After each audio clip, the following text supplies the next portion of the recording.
Some time ago, I received a visit from a woman who, as a result of listening to these talks, was wondering if I could help her to regain an experience which she had had while undergoing a surgical operation.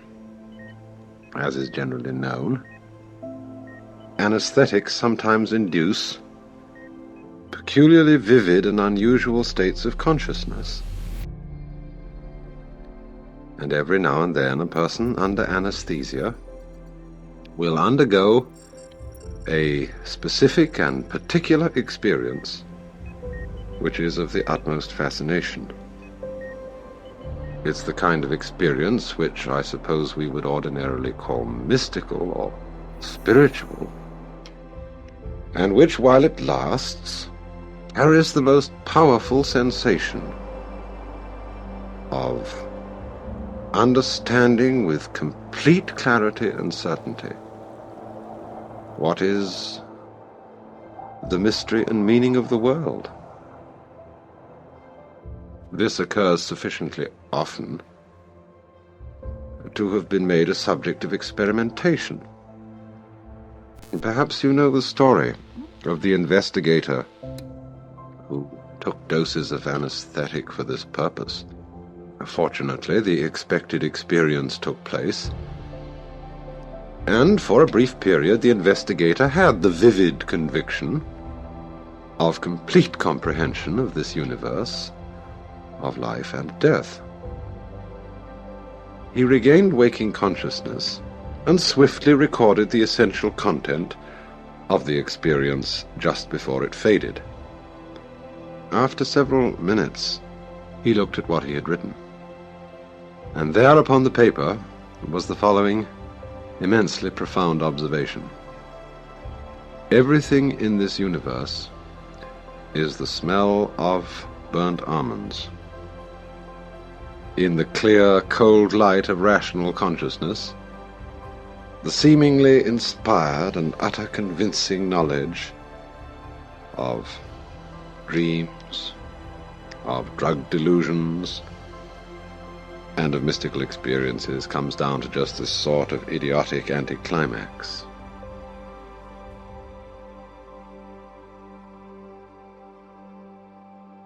Masked in the poetic or exotic obscurantism of such phrases as "all is Brahman" or "the divine unity beneath the multiplicity of the world,"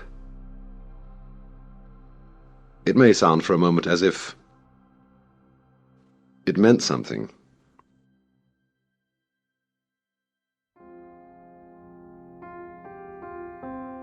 But the essential nonsense of these feelings and the purely subjective character of the sense of insight which they involve at once becomes obvious when Brahman, or the divine unity, is replaced by the smell of burnt almonds. We might settle for this conclusion if some of us had not had the same sensation, not under drugs or hypnosis, but when very wide awake. And I, for one, will not quarrel with the smell of burnt almonds as the key to the mystery.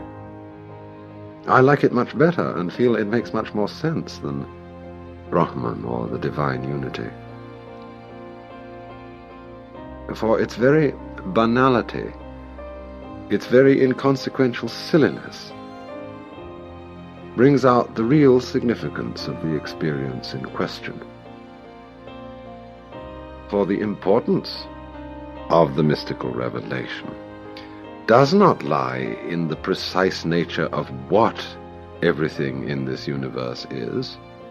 It can be God or Brahman or burnt almonds or applesauce or anything you like.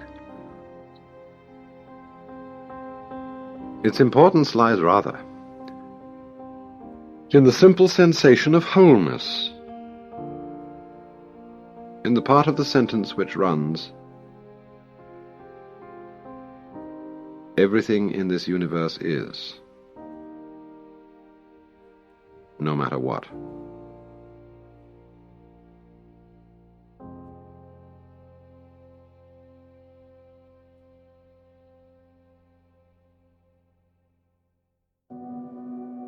for the conviction which has come to the experiencer is that his habitual sensation of isolation from his environment, from the rest of the world, is an illusion,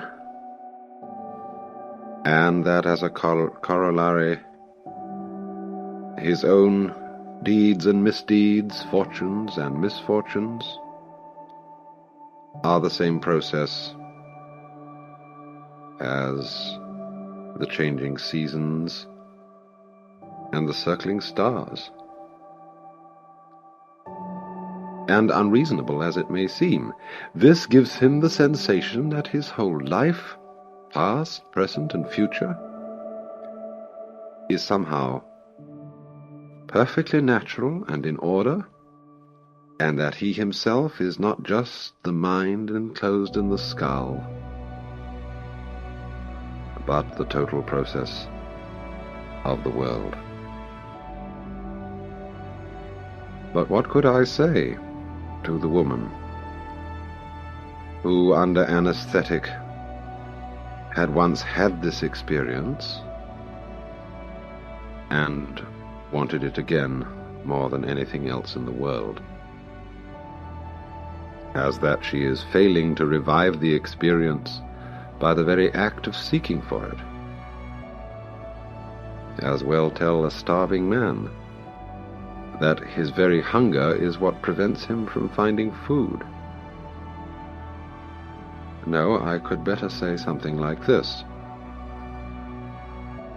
The answer is in the very experience which you have had. Didn't you know then, for certain, with utter clarity, that your whole life, past, present, and future, was in some way part and parcel of what we are perforce driven to call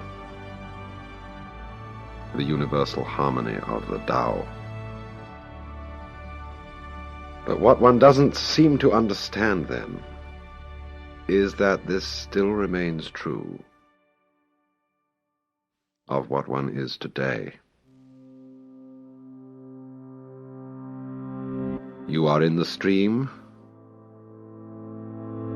when seeking for what you have lost, and when feeling perfectly ordinary, no less than when you were in ecstasy.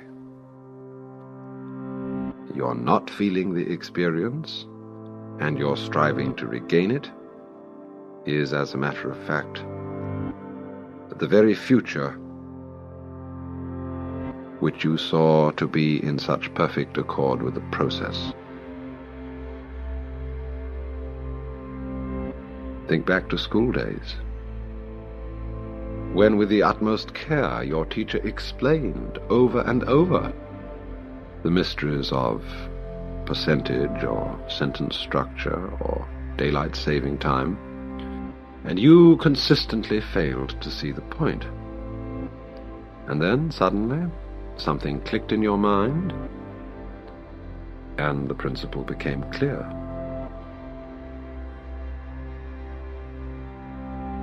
There is a Chinese poem which says, "Words do not make a man understand.